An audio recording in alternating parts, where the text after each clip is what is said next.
la zamarrilla un bandolero y que la justicia perseguía nada era el puerto marinero donde a por cariño iba y venía.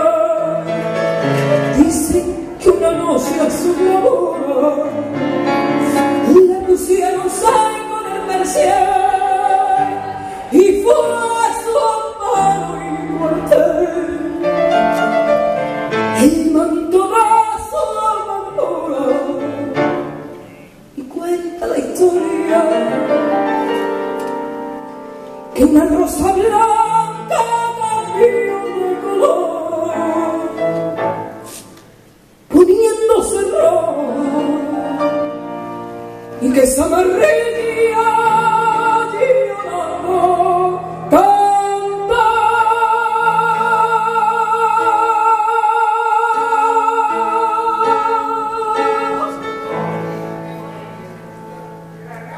Amargura.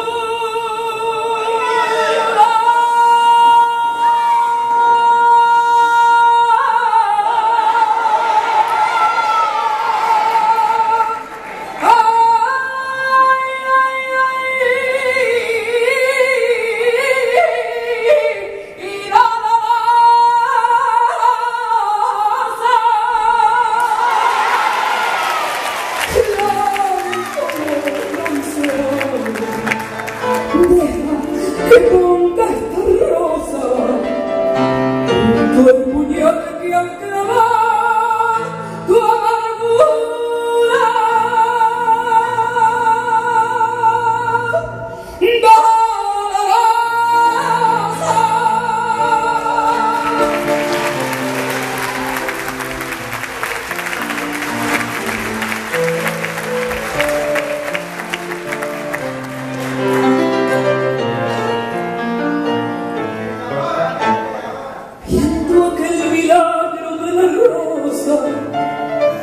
Que se le volvió como una drama frente a la morena dolorosa, floreció un clavel en flor cristiana. Dice que sintió remordimiento y para conseguir la salvación pidió a los cielos perdón. En los claustros de un convento, historia romance, que ven los altares la hermosa milagro triunfante de la dolorosa que luce una flor.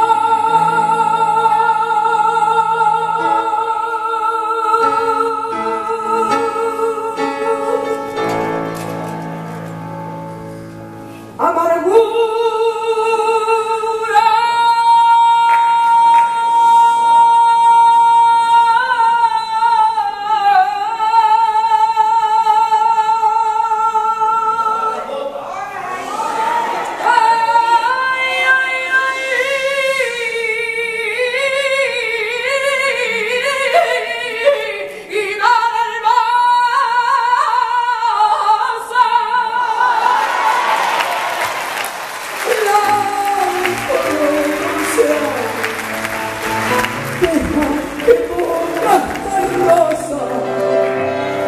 El puñal que han clavado